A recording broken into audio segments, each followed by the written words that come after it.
Indianapolis Colts might have a similar situation to the Panthers. They went out and they spent good money on a bad product. They got Sam Darnold. The Panthers did. The Colts got Carson Wentz. Whoops.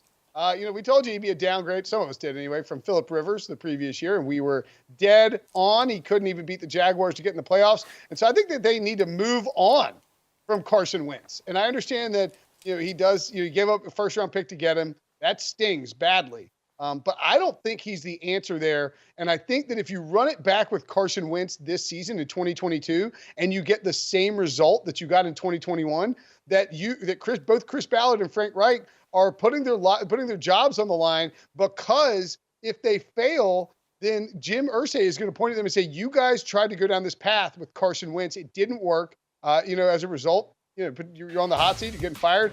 One of those two. And, I don't think Chris Ballard's willing to risk it for old Carson Wentz there. Wilson, what do the Titans need to do this offseason? By the way, I love you skipping over John Breach responding to you, because he can't, we don't know if he's asleep or awake. So that was a smart move on your part. So what do the Titans need to do here? They need to fix the offensive line. This has been a recurring theme throughout this show. We're only 20 minutes in. Every team that has issues usually starts with the offensive line. The problem is the Titans don't have a ton of salary cap space. So maybe they're looking for a second-tier offensive lineman to sign to protect Ryan Tannehill. Eric Fisher will be out there. Riley Reif will be out there. Cam Robinson could be available, but he might be a little more expensive. Someone like Teron Armstead, who we've already talked about twice, is probably well out of their budget. And they could also draft an offensive lineman with that late first-round pick. Bernard Rahman out of Central Michigan would make some sense. I mentioned Daniel Faalele already. He's a big, bruising right tackle who can come in and not only pass protect, but he can certainly run block for that running game that starts with Derrick Henry. So offensive line is priority number one. The defense actually got better last season than it was the year before, and that had a lot to do with their success.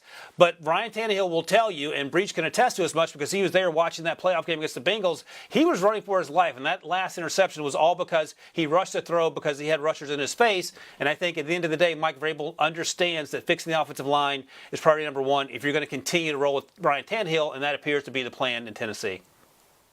Reach, sorry that I didn't let you follow on the Colts thing. Feel free to jam some Carson Wentz analysis while you're talking about the Jaguars and the one big thing they need to do this offseason. Well, here's the funny thing is I'm actually not talking about Jacksonville. I'm talking about the Texans. The Texans, my God. Brinson must have got a different rundown than the rest of us. He's just trying to make sure we're on point. I don't know if he fell asleep at the wheel. I don't know what is going on right now. But you know what? I don't need to assess what you said about the Colts, because for once, I actually agree with what you said, that they do need to trade Carson Wentz. Just cut ties. Your Super Bowl window is being nailed closed if you keep Carson Wentz. So I like the idea. I don't know if you call Jimmy Garoppolo and see if the 49ers want to pull off a trade, but you got to do something and make a change at quarterback.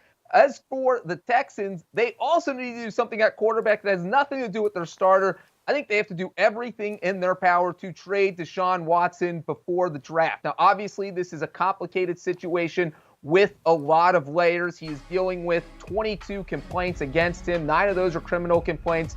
The rest of them are civil complaints. And so, many NFL teams aren't going to be comfortable trading for him as long as these are out there. So I think you've got to be, and the legal process is ongoing right now. So something could be resolved here in the next 2 months. We don't know if it will be the criminal complaints, if it will be the civil complaints. But I think you've got to tell Deshaun Watson to say, hey, look, this is your problem. Let's do our best to get it fixed. And if you're the Texans, you just want to ship them off as soon as possible. Stop being greedy. Don't ask for 3 first-round picks. If you can only get 1, you can only get 2. Take it. Just get rid of Deshaun Watson so you don't have to worry about that anymore. You can start focusing on the future. In my defense, like it's like RW, JB, WB. They all look kind of like there's a lot of similar letters in there. Wilson, I don't know. Wilson, what do you think the Jaguars should do this all season? Is there one big thing? By the way, our initials are similar if you can't read. Otherwise, it's quite clear who's supposed to talk about what. In terms of the Jaguars, stop me if you heard this before, and I've said it every single time you've come to me. Fix the offensive line. Trevor Lawrence led the NFL in interceptions, tied with only some guy who's going to be a future Hall of Famer and just won a Super Bowl with Matthew Stafford. But Trevor Lawrence had no chance, week in and week out. A large part of that was the fact that Urban Meyer was dealing with a million other things unrelated to football, and a part of that was that team's not very good. So who do I have them taking? I think at the top of the draft, they could certainly take Aiden Hutchinson or Kayvon Thibodeau, who are arguably the best players in this draft. I'm having them take an offensive lineman, and perhaps you're overdrafting an offensive lineman, but I'm taking your guy, Brinson Ike-Ekwonu out of NC State. He is nasty. I like to call him Dr. Pancake. I want that to stick because he absolutely runs through people as a run blocker. He perhaps needs to get better and more refined in his pass sets, but I watch him play in terms of pass protection, and he is lights out. And as I was talking to one of our colleagues earlier, B-Mac pointed out to me, he said if you put him on Jacksonville right now, he's the best offensive lineman on that team, hands down. And that's the point. You want to make your quarterback better. You do that by protecting him. So, again, with the theme of protection, I'm overdrafting an offensive lineman here, even if there's another position that's better. And in this case, I'm taking Ike-Ekwonu and feeling great about it. Do you want a sports network that delivers everything that matters about the game? The highlights, the picks, the instant analysis, no yelling, no fake debates, no politics. Hit the subscribe button and never miss a moment.